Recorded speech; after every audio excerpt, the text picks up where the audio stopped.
Fashionably late. Sorry, mate. So. It's all right though, mate. I did the big intro for you, and then I went Simon Marlin, Simon Dunmore. So look at your tan. What the hell's going on there? Eh? That's having time to go on the golf course at the moment. So yeah, no, you're looking very well, sir. Very so well. Where in the world are you now, mate? Where are you? I'm at home. I'm in Surrey, in Weybridge. So Nice. yeah, So not too far from me. Yeah, obviously this time of year we'd be travelling. I'd probably be at an airport. We always meet each other at Gatwick Airport, don't we? Actually? Yeah, me or my dad, one or the other. So yeah, so do you know what? When you're travelling a lot, and you walk into the lounge and you see someone you know, it's always lifting your spirits, because everyone thinks DJing is the best life in the world, which is, I'm thankful that I've made a career out of DJing, but it can be pretty lonely on the road. It is. It can be. It's one of them. It's one of them. We always say you get paid for the travel. You don't actually get paid for the gig. Yeah, I believe that is true. Yeah, 100%. So I want people to get to know you and sort of behind the success story, and I want to sort of pick your brains and start at the start and let people understand kind of what got you into this industry, like kind of what were your musical roots and how did your sort of path lead to this the electronic music scene. Do you know what? It's just I think the way that most DJs that are really into their music, and there are people that see DJing as a career and they get into it because they feel that they can earn money from it. It's like football, and like I think now where young kid will look at, if I'm going to succeed in life, what's a good glamorous career path, and it's probably a sports person, football, or DJing these days. So, but sometimes it just kind of like happens, like, and it just evolves. So my thing was I just collected records. I had a passion for soul music. I liked to find records that I didn't know about. So they were my discoveries. They were my own records. I'd listen to pirate radio stations back in the day, Bob Jones and Giles Peterson and Trevor Nelson. Was this in London, or was this where? Yeah, this is in London. This is like 84, 83, 84, right. 85. Okay. You'd kind of get a taste in music. I mean, Bob Jones was a massive influence on the time, a very reputable soul DJ.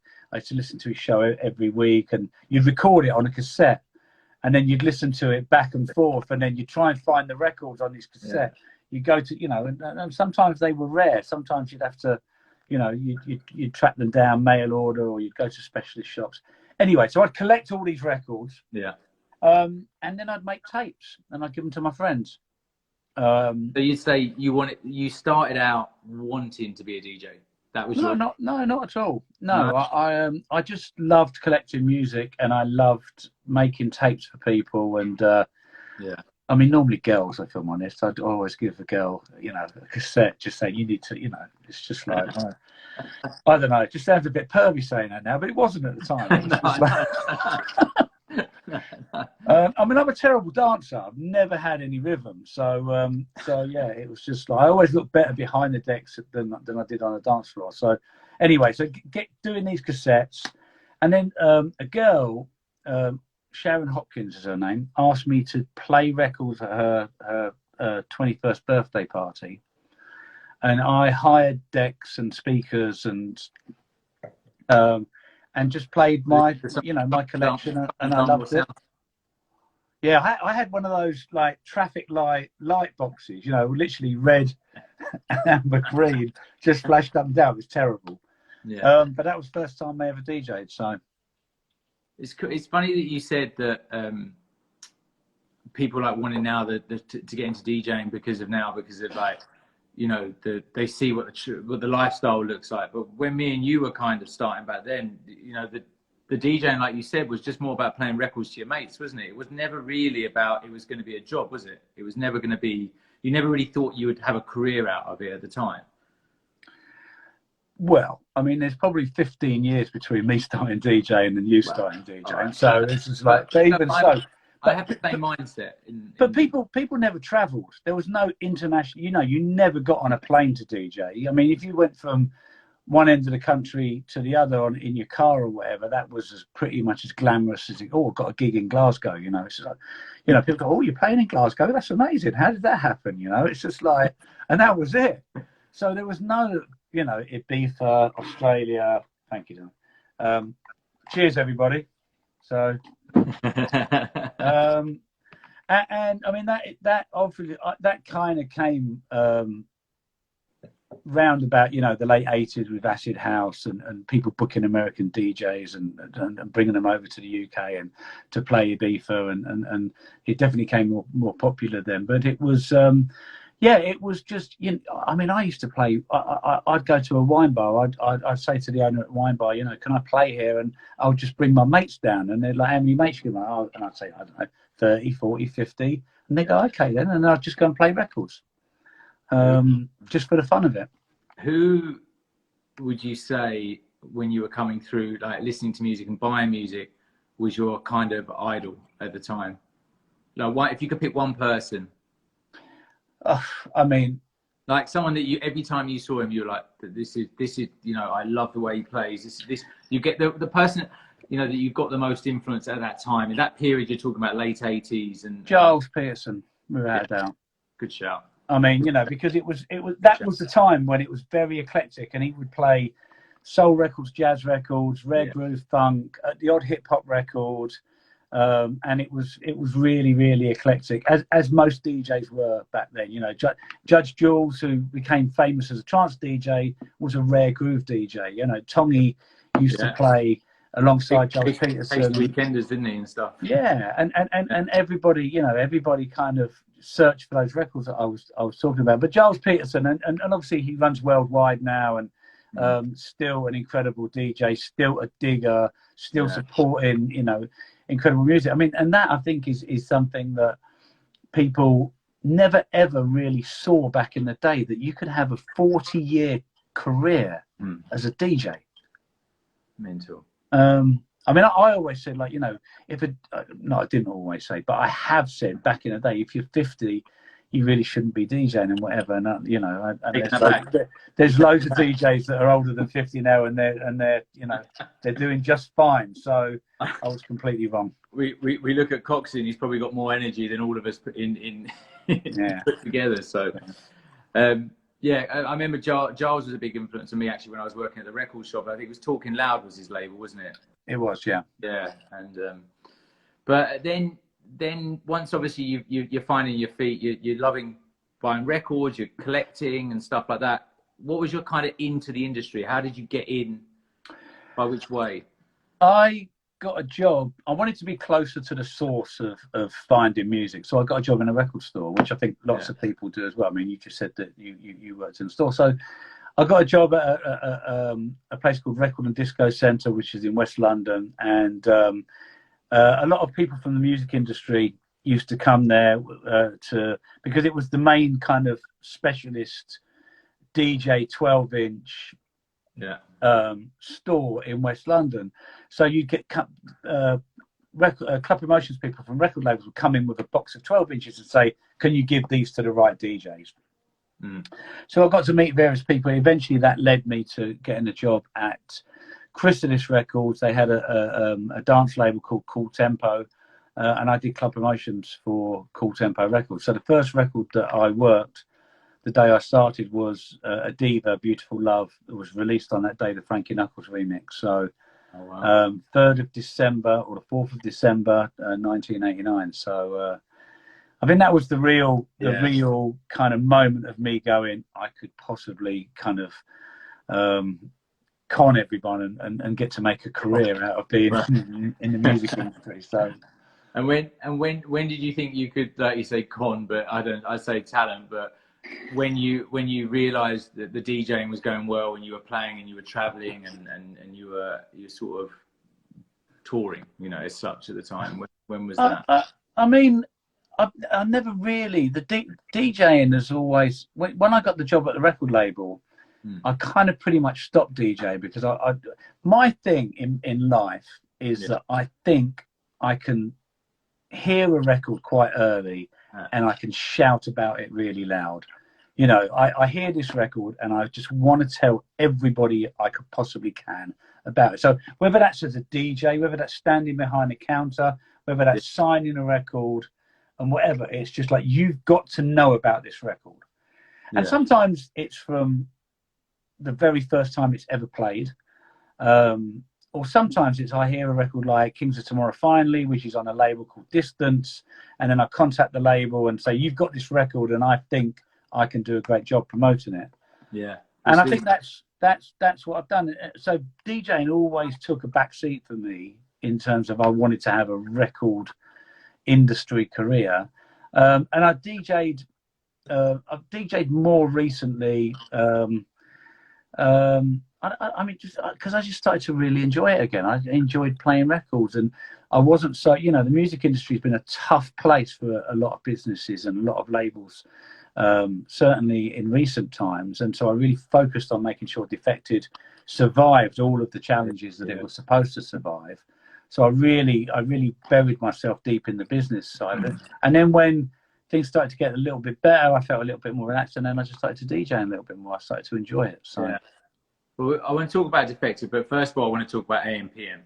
You know, that label for me, I don't know the actual timescale when you were working there, but it was obviously you were involved in it, because the records that you were putting out and signing were just, I'd play every single record. And it was, you know, obviously you can see that you obviously had a talented ear and you knew how to work records. And this is probably the start, I think, of where Defected came from. Yeah, I mean, I'll sit in my office and I'll a record will come in and I'll tell my staff, oh, I worked that record, or I signed that, and they're like, no, you didn't. Oh, well, I did, you know. So, you know, Arrested Development, Tennessee, and People Every Day. I worked when I was at Cool Tempo Records. I worked all the Gangstar records, all the Jazzmatazz records, Diva, you know, Kenny Thomas, you know, a lot of kind of very popular acts at the time. But when I left Cool Tempo to start to go to A&M, so AM/PM was the dance imprint at A&M. I did all of the remixes on Janet Jackson, Design of a Decade. But I signed Moose T, Horny. I signed Ultranate Free. I signed MJ Cole, Sincere. I signed a lot of records that were hugely popular back in those times. But it's a major label, and so you're never in control of what you're doing or your destiny or your future. So in 1988, I decided that I was going to start my own label, and I started Defected in '99. So it was good, because working at the majors gave me 10 years of educating how the record industry works, of meeting people. I had a really good connection with a lot of very influential producers and remixers and DJs back in the day. You know, but running a business is really, really difficult. So, but what actually, you know, the moment that you realised, right, AM/PM's serve the purpose, and you want to go and start how did that process go? Like, you know, I know it's not easy, because starting your own label, and it's a lot. Obviously, going from a job that's probably very well paid, and then going, right, I'm going to go and take the responsibility on myself, and I'm going to fund it myself. How long was like the process of that? Was it like, you know, I've had enough now, I'm going to start my own label? Well, I had a partner, actually. Ministry of Sound in the UK were financed the start of Defected. And they were our partners for a couple of years. I mean, it was a partnership that didn't really work out in the long run. We had our differences of opinion, and we decided to go our own ways. But they initially gave us the money to start up. So okay, so you had some sort of help at the start with the financially, yeah. But you know, I knew how to run a record label. Yeah, no. I had no idea how to run a business, and you know, hiring staff, firing staff, you know, tax returns, administration, you know, human resources, you know, all of the things that you really don't want to deal with. You know, those are the things I pushed to one side, because I just wanted to play records and promote records and sign records and whatever. I didn't want to do the serious stuff. So after a while, you have to deal with it. If you don't deal with it, you go out of business. So But you know, it's at the end of the day, you know, your reputation is based on the music that you put out, and you need balance. You know, I mean, people have their opinions on record labels that have success, and we need to. I mean, we employ 45 people. So we need to have success. We need to have big records. I need to pay those people at the end of every month. I need that income coming in. That's not going to come from putting out cool underground records. That's coming out from having commercial success, and then that allows us to put out cool underground records parallel to the, you know, to the bigger records that we do. Which goes back to when we first met. So 99, I remember. I think your office was on Berwick Street, wasn't it? Was it Berwick Street, the original one? Darbley Street, which was off Berwick Street, yeah. Yeah. I think I was 19 years old when I first met you. I was obsessed with Fluential, which is your offshoot label. Do you remember? Yeah. And I used to have to come and meet you on a Friday to get my promos for the weekend because it was all vinyl. And we both had this obsession, I think, with like Jason Jinx and Modulators and Justin Nichols. And I loved Defected as a label, but I could see that your output, like you just said then, Defected was obviously the sort of main sort of staple of the business, and then Fluential was kind of your sort of passion project as well on the side, wasn't it? That when you talk about, you know. You've gone. Have I gone? No, I can see you. Hello? Yeah, no, sorry, you froze for a second. Oh, okay. So, did you hear what I was saying? Did you hear what I was saying? No. Yeah. I mean, the funny thing about what we did was, I mean, you know, you remember it well. We deliberately had our offices opposite Black Market Records. Yeah. We knew that every DJ in London went to Black Market Records on a Thursday, Friday to pick up whatever the newest import was. Yeah. So we just wanted to be as close as we possibly could. So they literally came over to the road and we'd give them our promos. So all of the top DJs, I mean, not just in the UK, but if there was any international DJs playing in London that weekend, they'd go to Black Market as well on a Friday and whatever. Yeah. So literally everybody was walking through the door. Yeah. You know, and when you get a record through the post, that, I mean, back in the day, you know, I'd get 100 records in mailers, literally arriving on my doorstep throughout the week. Yeah. And it's great getting a record through the post, but actually when someone's giving it to you, telling you the story and making it a little bit more personal, you know, and you've made the effort to go get it, and it's just a little bit more special. And it was just, that was, I think, one of the smartest things that we ever did was to literally be in the hub of London at that moment in time. No, it was great because there was like, I think a Record Tape Exchange, there's Black Market. I'm trying to think of the other one. Was it Uptown? Was it Uptown? Yeah. Catch a Groove. It was like the hub on a Friday afternoon. The biggest buzz was going up there, going to the record stores, going into Defected to try and blag some records, and going to play that weekend. Yeah, Rob Cockerton, he's just put Power Promotions. Power Promotions used to send us untold records, you know. Stimpy. So, was it Stimpy? Stimpy was there. So there was these companies, you know, record pool companies. If you were lucky enough to be in the record pool, they would get promos from all the record labels, and then literally you would get all of those 12 inches. That's what's behind me now. Yeah. All those. And I remember you used to sometimes you'd have to post the reaction back or fax it. Yeah, no, I mean, well, that was it. And you wanted, I mean, my job when I did club promotions was to get people like you or DJs to put your record in your chart return, top 5 or number 1. That would go to then the Record Mirror or DMC. Those charts every week would come out. You know, what you wanted your record to be top of the chart. Then all the radio stations around the country would look at that chart, and your Graham Parks in Manchester and you know, Stu Allen's in Liverpool and your Pete Tongs would go, this is the Record Mirror #1 club record or top 3.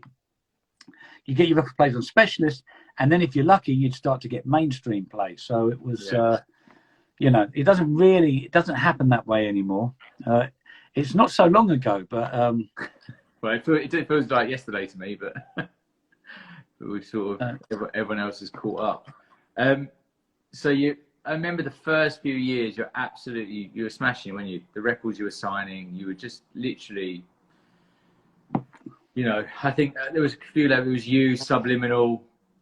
They're the only, actually, do you know what? They're the only really two that I can really remember that period. I think Strictly, obviously, from the States, but from the UK, you know, it was always, we had Defected, the States had Subliminal. That was kind of my theory, you know, that I kind of looked at it like that.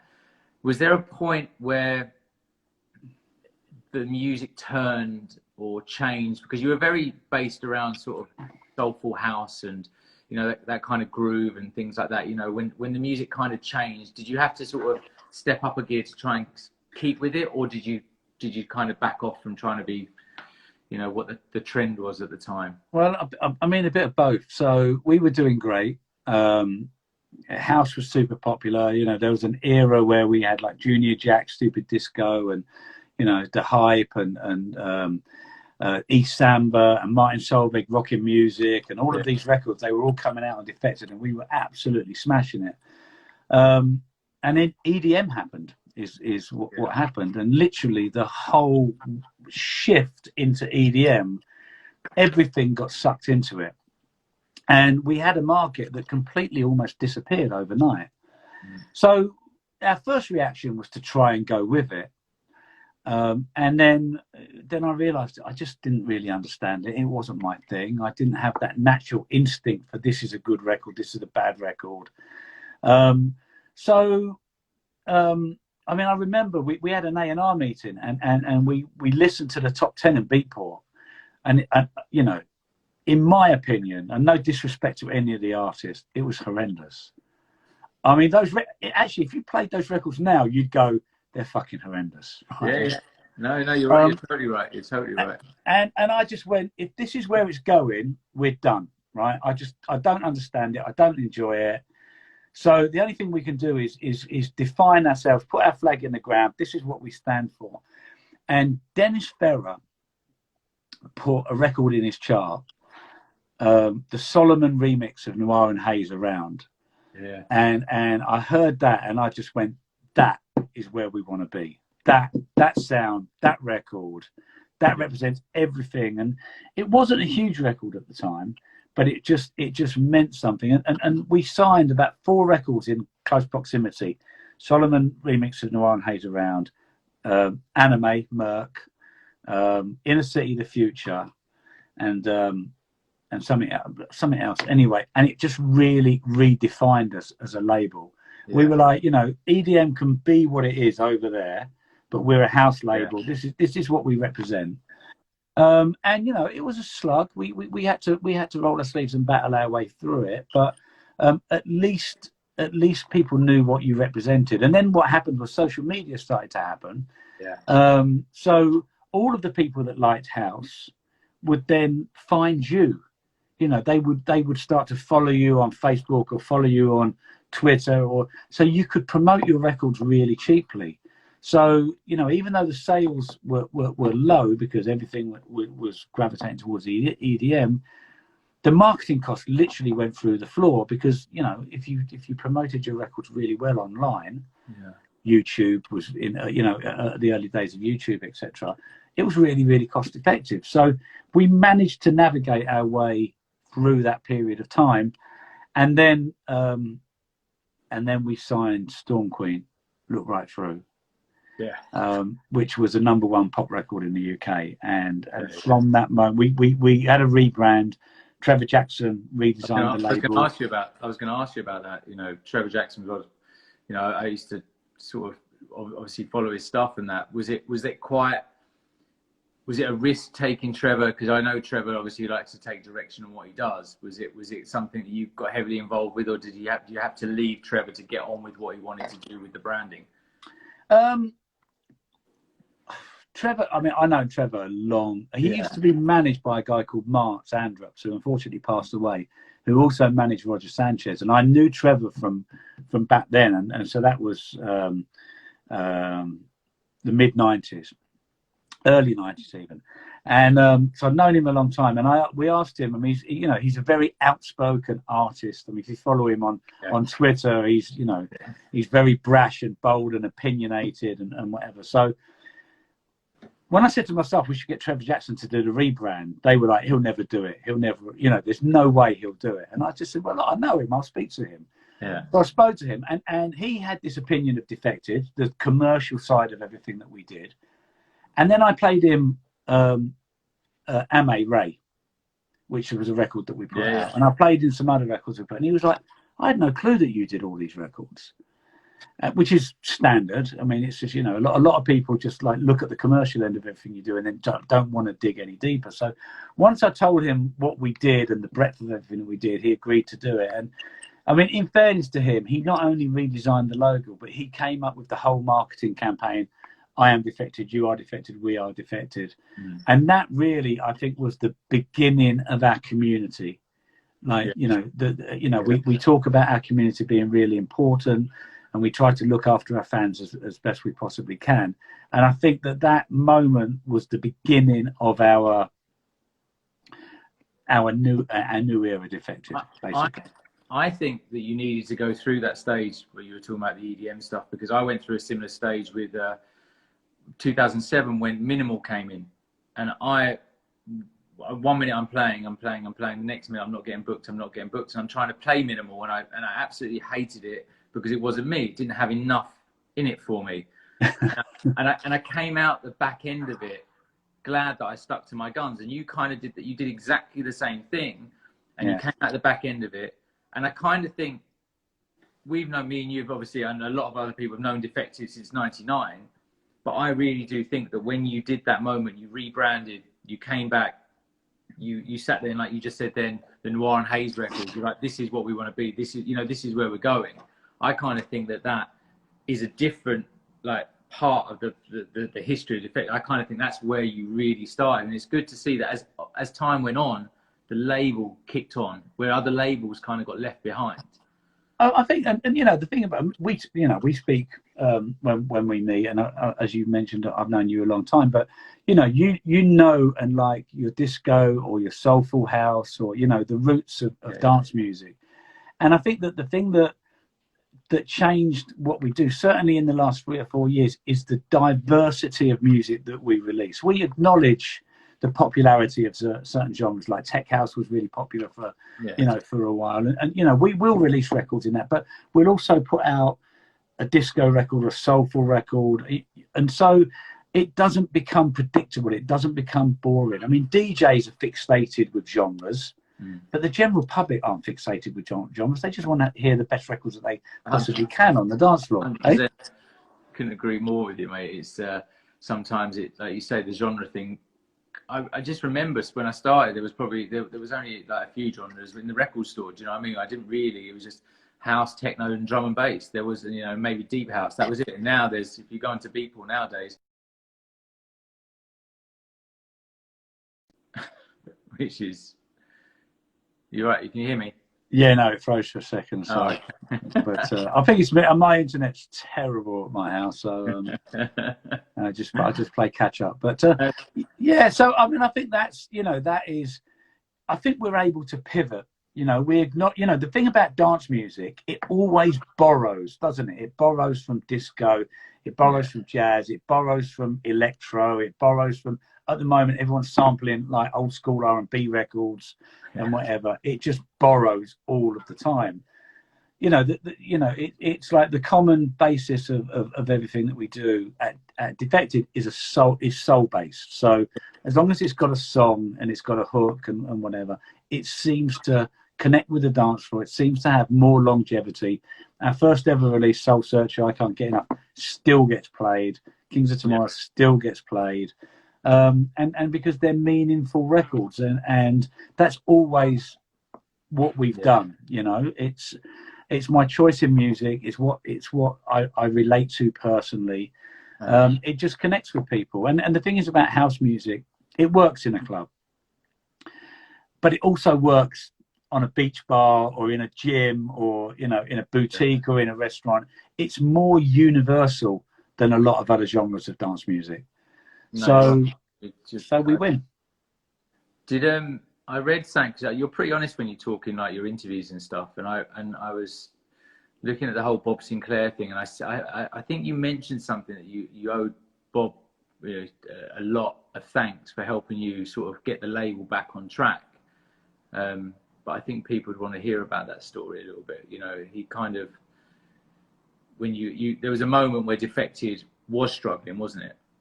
So Napster happened. You know, so if you were around in the early 2000s and you had to buy your music, and you know, and digital files started to, you know, to become popular, etc. And then this app turned up where you could just share your files with anybody in the world, and literally it destroyed the music industry. And so what happened were distribution companies were going out of business, high street retail was going out of business, you weren't getting any income, and we were, I think, pretty close to going out of business. And what we signed Bob Sinclair, Love Generation. We had Love Generation, then he released World Hold On. Those two records were so successful that even though the sales were in decline, it generated enough income for us to continue. Yeah. I believe if we didn't have those two records, it'd probably be a very different business to what we have now. So it goes to back what I said at the very beginning. It's just like you have to have those commercial records to enable you survive as a business. What we do is we invest that income. You know, we have Division, we have an act called Dave and Sam, we have, you know, other people that we're investing in that no one's ever heard of, that we try to start from ground zero and promote them. And the income from commercial success allows us to do that. Yeah. But that's the one thing I admired, and I was actually speaking to our good friend Simon Marlin about this, that the days of all the A&R people I think I've met, you know, without blowing smoke up your arse, you're definitely one of the best, because you do invest your time in an act. And especially with Simon, because Simon came from commercial success with Lola's Theme and stuff like that. Obviously, it's very hard to come back from a #1 record, as a lot of these artists know. And then you brought him back to Defected or Glitterbox or whatever, you know, outlet you put him through, and basically stripped it back and helped him redevelop a sound and put him back on the right track. And I think that goes to show that's good A&Ring, and I think that comes from you doing it for so many years. Instead of signing a quick record going, right, I'm going to turn this round, you do invest time in the artist, which I think is so important. I mean, I think that, you know, that when you're making records, when you're being a creative, it's a really lonely path, isn't it? You're in the studio, you're making something, you know, you think it sounds good, but you second guess yourself and you're not really sure. Yeah. You know, you send it out to people and it's a leap of faith. And some people don't like to send it out. They hold on to it because they're scared of getting an opinion. But I think that an A&R's job is to give people confidence. It's to say that people are on the right track and show that you can believe in them, and just, you know, give them a little bit of guidance. I mean, you know, people's creativity is personal to them. So Simon was trying to find his sound. He's trying to, you know, and he made a record, When Love Breaks Down. And it was the best thing I'd heard him made in 5 years. And I went, that's where you need to be. Yeah. So he made that record. It got a great reaction. And then it just gave him the confidence. And then he made Try My Love, where he went to studio with live strings and whatever. And that was the next development of his kind of reinvention. When you have a #1 record, it's amazing. You've got a #1 record. You're top of the world, you know, all of that income, all of that attention. But then you've got to follow it up. And how can you beat a #1 record? It's impossible. No. So everything after that ends up being slightly disappointing for, you know, yourself personally or for the record label. And then you start to doubt yourself, and then you get this downward spiral. And it's not unique to him. It happened. You see it happen all of the time. So, you know, he's now found himself. There's no pressure on him to have hits. The only criteria is that he makes really good music, and if he makes really good music, we'll shout about it. Yeah.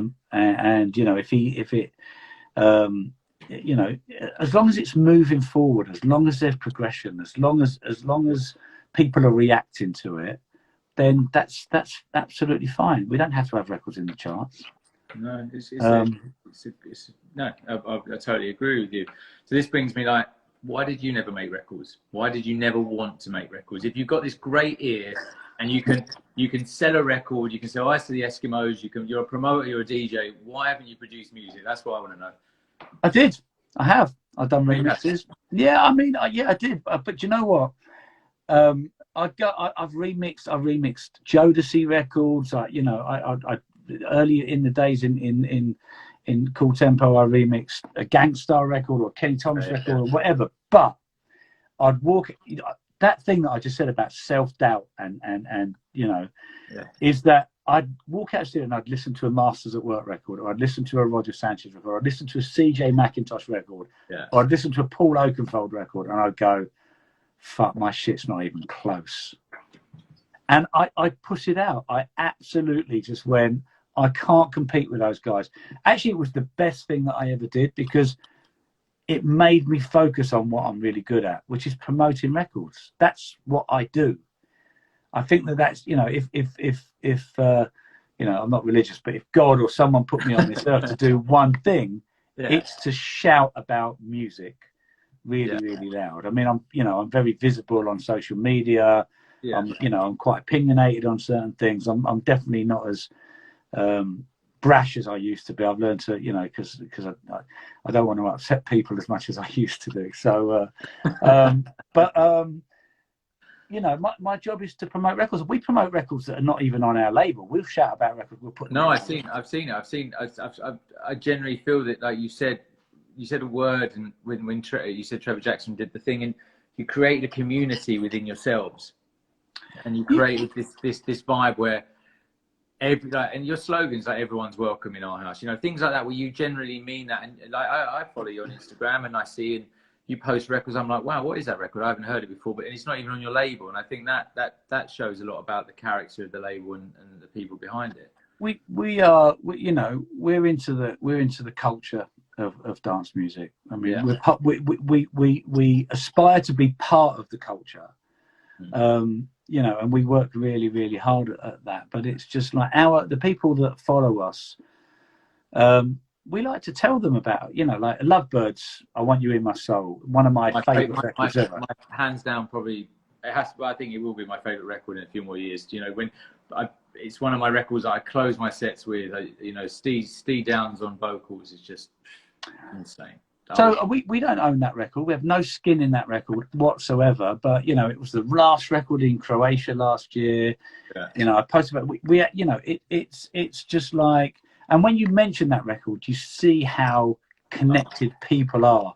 The response is really good. So we just want to shout about good records, and if we can bring people in because we're telling them about good music, but then alongside that say we've got a Vision a record by the Vision called Heaven, check this as well, then we've got a chance of people trusting us and people listening to us, and and they can take it or leave it. We don't want to preach. We don't want to ram it down their throats and whatever. But it's. I think that's a clever play, because if you just talk about yourself all of the time, it's just boring, eh? 100%. I totally agree, and it's. Like you say, we are a community. We all started this together, and like you said, that when it started down in Soho, in that epicenter of record stores, it was that vibe, wasn't it? It was that community feeling, and we were all together, and it's nice that we still, some of us still have that mentality where it's not us against them, it's us and us, isn't it? At the end of the day.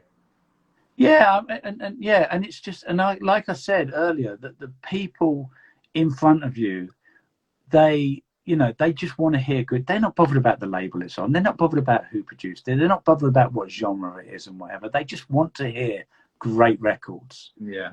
And I think that that's what we're doing. And I bumped into a DJ in Miami, maybe like 10, 12 years ago in a lift, and we were talking, and superstar DJ. I'm not going to say who it was, right?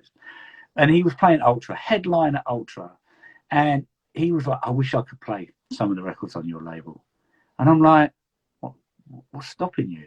Oh, yeah, but, because that my crowd expects a certain thing. And I'm just like, take them with you. Play two for them and one for you. Yeah. Feed your soul. you know. Yeah. You might be surprised. But I think that, you know, that was the one thing about EDM, is just a lot of people stopped taking chances on music. It became all about the show. Yeah, the lights, the visuals, the smoke, you know, the everything about it, and 3-minute records and things like that. And like you just said then, it's like, I've had countless people that I've played, you know, friends, you know, main stage EDM guys that you were saying back in the day, that were like, oh, that come to our shows, that come to your shows, that want to play that music, but never really felt comfortable in taking the risks of doing it. Where every week I'm playing a new record, or you're playing a new record, and we're taking risks that people will walk off the dance floor. Yeah, and you know, and that is like, if you are literally playing banger after banger after, and I understand when you've got an hour set. I mean, that's another thing in dance music which I just can't come to terms with. DJs can't play for an hour. If you're only playing for an hour, of course you're going to batter people over the head for 60 minutes. Yeah. Because you haven't got time to take any chances. And, you know, that whole thing about playing a record and actually clearing the dance floor and going, okay, it didn't work, but I'm going to build it again, and you know, and whatever. Yeah. Where are people going to go? They're not going to leave the club. They might go to the bar. They might go outside for a cigarette or whatever. Yeah. But they're going to come back into the dance floor and whatever. But when you're only playing for 60 minutes, you don't have that opportunity to take any chances. And, you know, it's, you know, 2 hours is probably the minimum. 3 hours for me, I think, is a good time for a DJ. So at Glitterbox, when we do Ministry of Sound, it's 2 DJs playing for 3 hours. Yeah. It's not a stacked lineup. No. And the musical experience, because of that, I'm old school. You know, that's how I like to experience my dance music.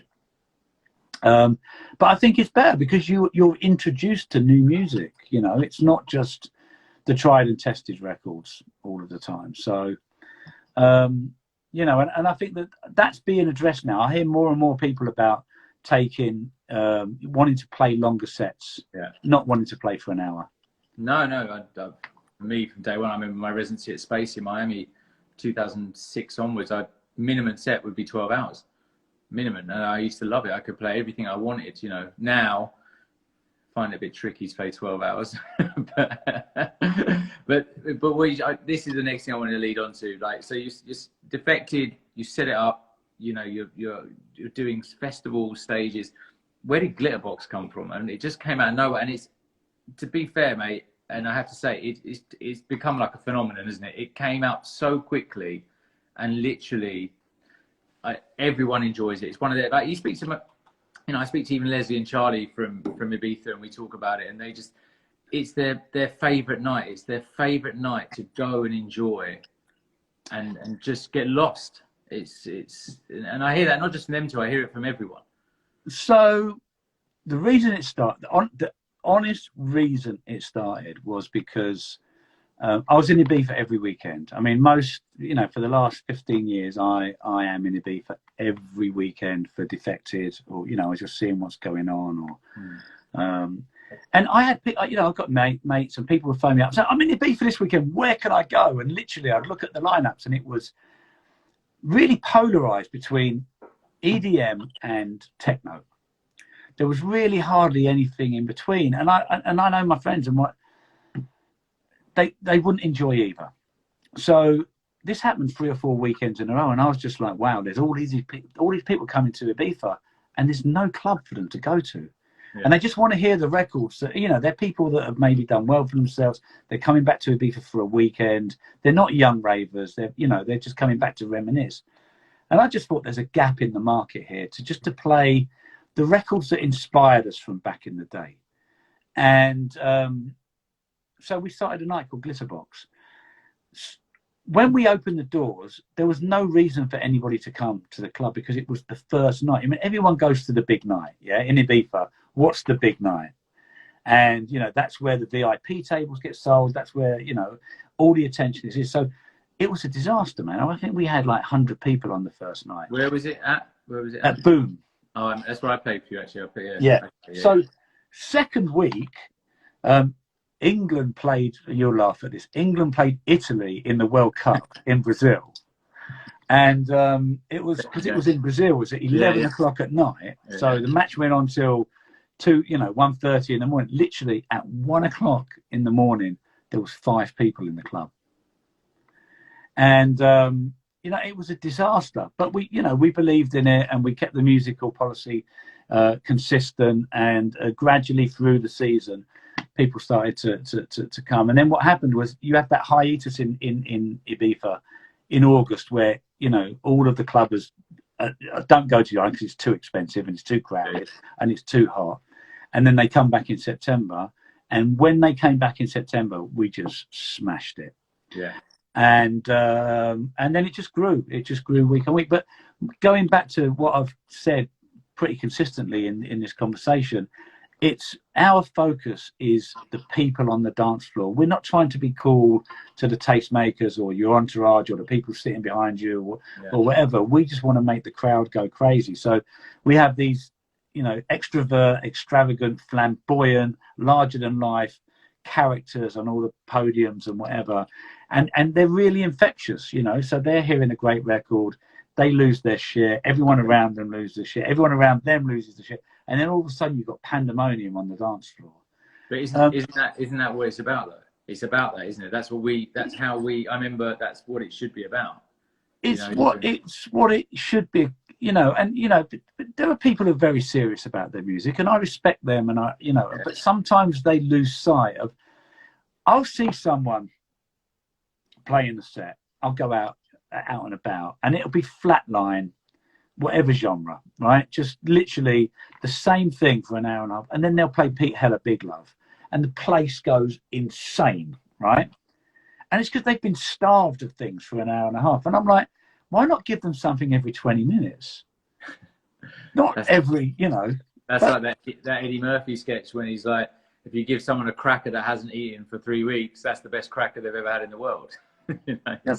No, for sure. But it's just, I just feel that, it's just like sometimes people are obsessed with playing upfront music, about looking really cool and whatever. And obviously I run a record label. I want DJs to play new music, but my view on it is, if you make the dance floor really, really popular by playing great records and then play new music in amongst that, that's I think that's the trick. Because you're not going to sit at home in 15 years time and go, do you remember when that DJ brought the bass back in on that record? And you talked about minimal, and that was what it was. It was like people went crazy when the fucking bass line came back in. I know. No, you're totally right. I know it's, but that's the one thing I do. I've probably been 3 or 4 times tonight. So I never, because we're touring and traveling. But it was in Ibiza. My missus drags me along, and we go, and we have such a great night. And what I love, it's not just the older generation, is it now? It's literally everyone's in there. It's old, new, it's like it's like a melting pot. It's not because you think it's that kind of style of music that it's just going to appeal to one audience, but it doesn't. The way you branded it and the way you presented it, it literally makes everyone included, young, old, or whatever.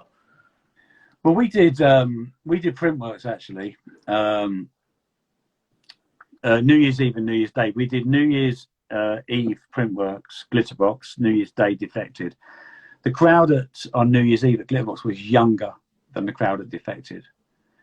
Because I think it's just we've made a very big point of it being a very inclusive, welcoming dance floor for anyone. So we have, a large contingent of LGBTQ.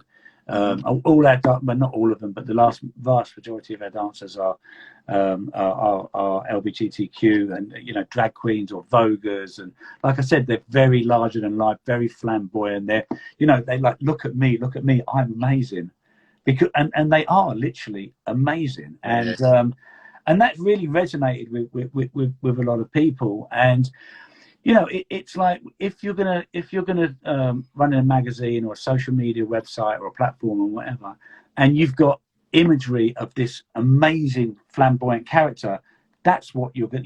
When you've got a crowd that literally are all looking exactly the same, it after a while it doesn't become interesting.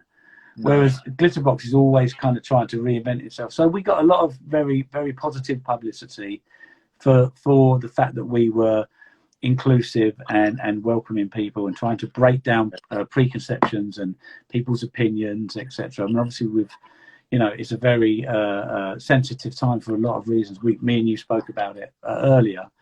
And that's where the dance floor is, where the magic happens, isn't it? Because you meet someone and you speak to them and you just, you realize you've got someone in common, and then you might realize that they're gay or that they're from another country or they're a different religion or whatever. But you've already made that connection then, so it doesn't matter.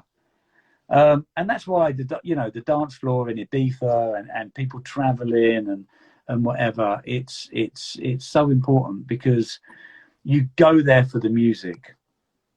And you're normally, because you go there for the music, you're normally of a certain mentality, you're normally a little bit more open-minded, and you walk away making friends for life. It kind of, the closest I feel, and I think you've taken it to the next level, was Pushka. Pushka, for me at the time, that was kind of the beginning of that kind of vibe where, everyone was welcome, and you've kind of taken it on to the next level, if you want to say. I love going to Pushka nights and just getting lost in the moment. Maybe at the time it wasn't a lot of people's thing, but at the time it was my escape from when I was DJing week in, week out, to have a night out. And now we have something else to do exactly the same for people like me, because I don't want to, I'll be honest with you, I don't particularly want to go for a night out and listen to the same music that I play. Yeah, I mean, I look, we've both been on journeys, so I'm very fortunate that I can look back and be inspired by my experiences, good, and not my bad experiences, but the things that made me excited about going to a club or being in a club, or that moment where that you remember. And we try to put together nights based around my great experiences in clubs. And so Glitterbox is really a coming together of all the music I love and all of the experiences. And I remember going to Ibiza for the first time in '86, and we went to Star Club, and there was drag queens on the podiums, and we were just like, I mean, I was like 20, I was like, what the fuck is going on? But I remember it. It's like in my brain, it was just like the music was great, and I just had this imagery, and you want to remember. When you go to a club, you want to walk away the next day and talk about it with your mates, or 2 weeks later, or when you meet them the next summer, and whatever. So you have to have moments, and moments are really, really underestimated, the importance of moments in clubs. That big record, or a PA, or just something happening that you don't expect. No, you're right. Listen, we could talk for hours, but I want to kind of leave on this one. So 20 years ago, you wrote one of my friends a letter basically saying, keep up the good work.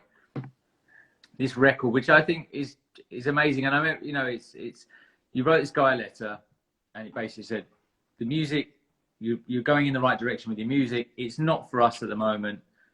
And now you're about to put one of his records out. So what a great story. So there's a funny story about this. So a guy called Adam Wiles, who was 15 years old, sent me a cassette or a CD. I can't remember, cassette or CD, and wrote me a letter. And I got this, and he's like 15 years old now. 15, when you're 15 years old now, you can buy a laptop and you can buy Ableton and you can make records, and it's a much easier process. But in the year 2000, to make music when you're 15 years old, that was an investment.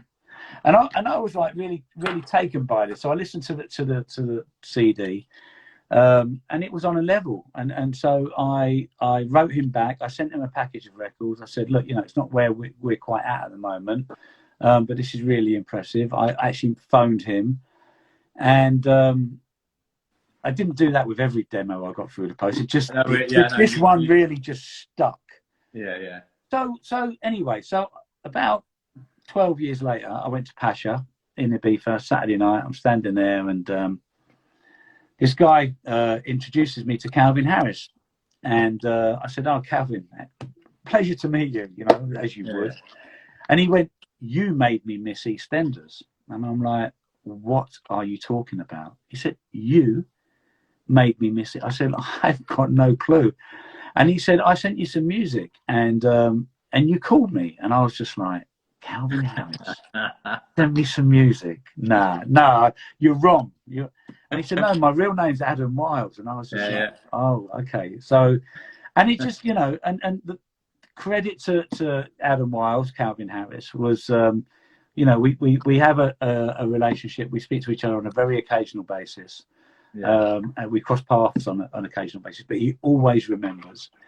He played a record when he did a live stream at the beginning of lockdown, and my A&R team said, "Look, Calvin's played this record. Can you find out what it is? It's really good." We don't know what it is. I asked him what the record was. He said it was his new single.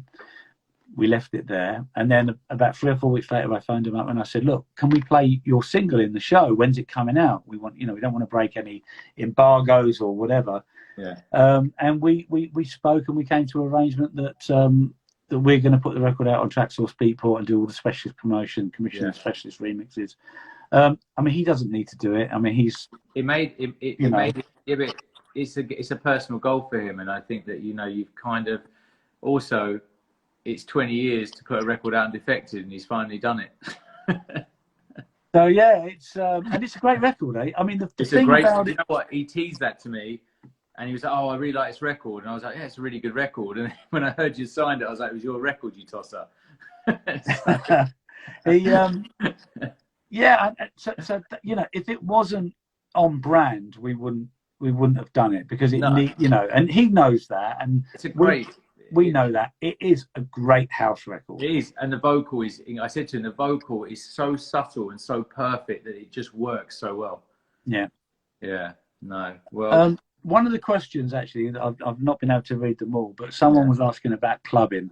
What's clubbing going to look like, and in the future? And I think that people just have to be patient. Is the only thing I'm going to say. Is like there's a lot of eagerness for people to get back to clubbing, and I absolutely understand why. I mean, you know, it's a massive part of our business, but you know, people's safety is also a massive part of our business as well. So let's not rush into things. And you know, there's been the illegal raves that have been going on. There's been, because they're not, you know, policed or in, you know, or you know, there's been some not great experiences and whatever. And you know, clubbing is about having a great night out and not being worried and not being scared and being into the music. So it's going to come, you know, sooner rather than later. And someone just wrote in, clubbing's dead, and I want to tell that guy it's not dead. I think we just regrouped, and we're going to come back, and it's going to be better and stronger for everyone. I think we've just got to do it in a safe place, like you just said, and it's going to take time. And I just know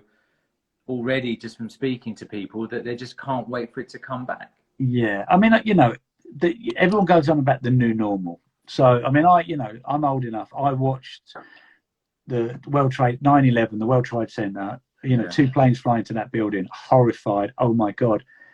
8 weeks later, I was back on a plane. Yeah, exactly. And so, you know, you're respectful, you're mindful, you know, but life goes on and people will get back to normal. So we just have to just ride this moment out as best we can, you know, so. No.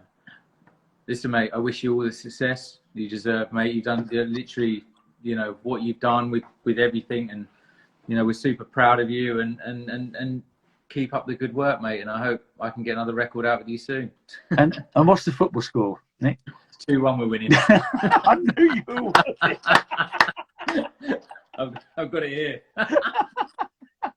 You held it down really well, dude. Yeah, but no, it's been a pleasure, mate, and a long time coming, and it was nice to have you on the show, and I'm looking forward to seeing you soon. Thanks, not through the virtual screen. Well, you know, as I said to you earlier, just to take my mind off of things, I started playing golf. I mean, more missed than hit, but I've started playing. I played twice this week. It's done exactly what it's supposed to do. Good. So Good. I know you're a keen golfer.